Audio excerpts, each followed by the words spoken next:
I think it's okay. And I would like to say thank you very much indeed and for the marvelous introduction. And thank you very much and the very, very warm welcome, Mr. Enver. Today's I will try to explain here the Turkey in the media and the government relations. Actually, I don't want to bore you in the saloon, and I want to split up. The pre is the two, and the Turkey is the before the multi-party transition system, and after that. Under your knowledge, the Turkey is, the Ottoman period is almost 600 years after ruling. Is the Atatürk has been established the Turkish National Grand Assembly, and totally is the Turkey is changed in 1923. Then after in the 1923 to until 1950, there is the election. Turkey was under the single ruling party, and which it means is that after the Atatürk is established the Turkish Grand Assembly. And he didn't allow, to be honest, the multi-party system, and until the 1950, actually that in the 1938, but until the 1950, it was not a multi-party system. And it's happened some attempts, but it's failed. Anyway, during this time, the media was under censorship is very, very strongly in Turkey. And in the 1931, according to the Turkish constitution, it was one of article, it was totally binding all the media members in Turkey. It was says, if any newspapers is danger for the government, and the government can shut down. That's very, very simple. This the law is in the 1931, it has been changed in the early of the 1950s. And which is the 1950s, the parties, Democratic Party is the first election when they when they won the elections, and that's the Prime Minister, name is the Menderes. He's already after the coup d'etat in Turkey is unfortunately hanged. There is a very big shameful in our history about the democratic history. Anyway, and until the 1950s, almost what I explained to you, there is not that much freedom for the newspapers, and any newspapers, if they do any criticize against government, definitely they are shut down, and they are losing their power, and the writers are imprisoning, and etc. Then after 1950, after the elections, and the Democratic Party is the Democratic Party, when they won elections, they are the first attempt and the first step, they abolished this rule. And which it means really it was a very, very great breed for all the journalists, for the newspapers owners, and the first time in the Turkey, freely somebody was going to write on newspapers, and they was not going to imprisonment in the case of the government and cabinet members if they didn't enjoy what they write it. Really, it was a very big revolution historically. And in the Turkish media at the moment, maybe some of you knows very closely, and some of are not. But very well known, the mainstream newspapers, the Hürriyet, Milliyet, and that's the time they emerged in Turkey, in the early of the 1950s. And until the 1960s, in the Turkey, until happened is the coup d'etat. There is a military coup d'etat. Media was okay, but until the 1960s, we can do this criticize during that government as well. Some of the opponent writers, and the Prime Minister was not very happy, even also the cabinet members, but they didn't choose the way they totally closed, shut down their newspapers. Instead of that, they didn't provide them advertisement their newspapers, and via this way, financially, they traded these newspapers. But they didn't shut down or any imprisonment during this time for the journalists. After the coup d'etat, in the Turkey is the military is the ruling when it started until the 1963. During this time, in the Turkey is the very well-known writers, journalists. All of them are created one of newspaper. The name was Önce translation in English is the Pioneer. The Önce is who is in the Turkey is the Kemalist, secular, And the favor of the military ruling, newspapers are they gathered in this newspaper. And then 1963 to early of the 2000, this the writer still there was very, very strong in the Turkish media as well. Okay, I want to leave the stories there outside, and Turkey is unfortunately is the very young democracy. Is the, I mean, last I think is the 90 years or last past 9 years, and we had 4 military coup d'etat in our histories in the region. The Turkey and Israel is the one of the multi election system is the multi-plural systems, but unfortunately in our history there is contrary to the expectation, there is not very strong democracy, and we have been tested for coup d'etat. And the last one was in the 1997. And between 1963 to 1997, in the Turkey, the media and always has the up and downs relations with the governments. But after the 1980 and early of the 1990, the Turkey, the characterization of the media owners has been changed, dramatically changed. And the number one, in the early of the 1990 and 1980 and the 1990s, during this time, the media owners and they started to change their business. What do you mean that? And they was doing just they was printing newspaper, they was selling newspaper, they was focusing their job. But suddenly, after the revolution, in the media, they start construction business. The media owners also involved in the banking system, construction, importing, exporting. Their field is dramatically changed. You know, the people, instead of doing their own business, they jump up everywhere. And during this time, media owners' relations has been changed with the government relations also. This is a very important point, I think.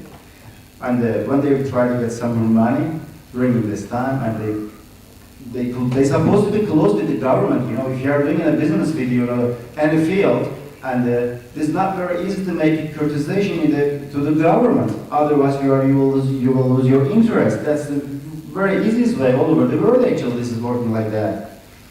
And then after in the Turkey, in 1993, it started televisions. The Turkey was the first time, except the Turkish official TV TRT, state-run TV TRT, it was new televisions. The Turkish public is met first time. The numbers is really at the moment I forget this. I think it's over 100. Really, I didn't count after 50. Anyway, and if they have a television, and the Turkish people actually prefer more than reading and watching TV. And the TV stations who keep their hands in power, really, in the meantime, they can divert it to government as well. And really, the Turkey and the Turkish people have been paid a lot for that. And in the Turkey, I think it's between 1990 and the 2000, dramatically number of the newspaper printing circulation is the downs, and maybe the half of them, the readers, they lost it. And the number one why they lost it is one of the reasons they didn't trust the newspapers anymore. And number two, the newspapers actually not writing on their headlines what the government is doing, or the opponent party, what's their order, and the coalition members and what's the activity. They are not discussion of that. Instead of that, their personal life of the leaders, it was the headlines of the Turkish newspapers. Actually, here is why one of the media owners is supporting another newspaper owner. One of the Madalet party, another one is the Turk party, another one is the left party, another right-wing party, because all of them has interest personally. If any of them is their favor is ruling in the country, that's the favor of the company, is the favor of his holding, is the favor of his interest. This was the media and the government relation was very, very shameful in the 1990 and the 2000. And during this time, even the casino owners, they was inside of the media. I hope there is not any casino owners inside of us, but even the casino owners, they involved in the Turkish media because it was easy, you can use it like a trigger like a weapon you can use against the government, and you can get some interests. Anyway, it was a shameful time, really, indeed. And finally, it was some gangsters also. They tried to attempt the media, but they failed. Thanks to God, they failed. I want to explain actually here is the until 2000 and the 2003 there is a Turkey the new government, the Justice and Development Party, and which is the most obviously closely following that. And especially the Turkey and Israeli relations, there is a new page that has been opened. And well, in the 2003, and when the government is the new government is with Erdogan ruling the country. Okay, I will try my best. Don't worry about it. During that time, when the Erdogan is the ruling, and in the media, remember one of their faults, and Erdogan was behind. There is a Turkish constitution, Turkish constitution court. They can open one of the file and they can close his party. One of this was the biggest afraid for Erdogan, and the second one was the military coup. As I beginning of my speech, and I explained to you, there is a 4 coup d'etat in Turkey. There is 3 of them were officially. In the 1997 one, there is post coup d'etat we are calling, and there's 4 coup d'etat.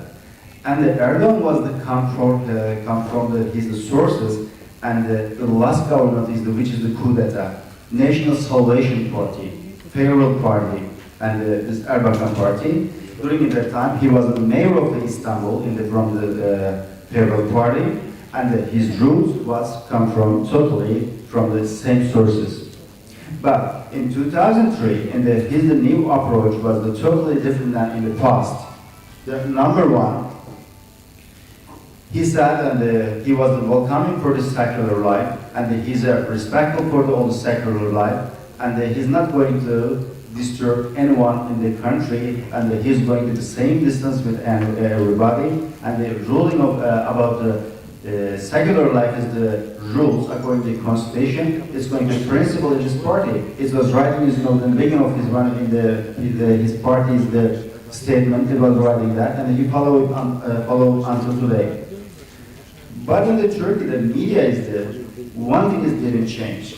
Still, there is the same problems. The number one, another one, and the number two, quite they are secular. I can say there's quite secular, but on the other side, there is a very Islamophobic. This is another big problem. And in the country, in the Turkey, there's 39 newspapers. And totally, there's almost 3.5 million is they're printing every day, and half of them is there almost 1.5 million, and the number of the 19 totally against of the government. And the Turkey, there is a self-expression freedom. Totally, I can say that there is no problem about that, because there's 19 newspapers every day and making opposition to the government. But on the other hand, there is a very strong complaining about the government. That's another thing. They are not happy with Erdogan.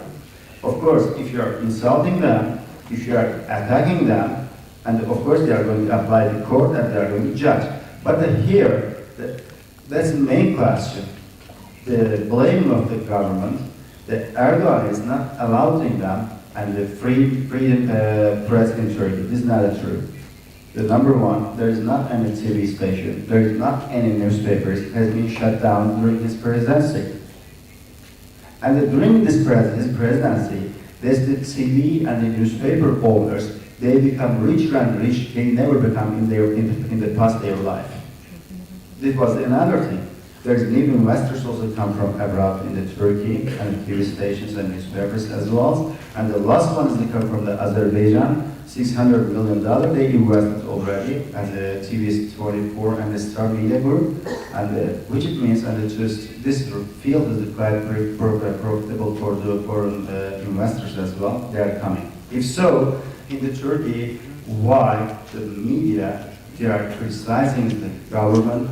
There is not a better media freedom is not available in Turkey. Personally, I don't agree that. This is the Turkey. There's a very big changing. There's the changing is the circle coming to center. The center is going to out. During this change, there is some interest fighting, is my personal opinion. Okay, I don't want to take that much of your time, and in the case of the question I can get and I can try to explain, I hope it was helpful for you. Thank you very much indeed.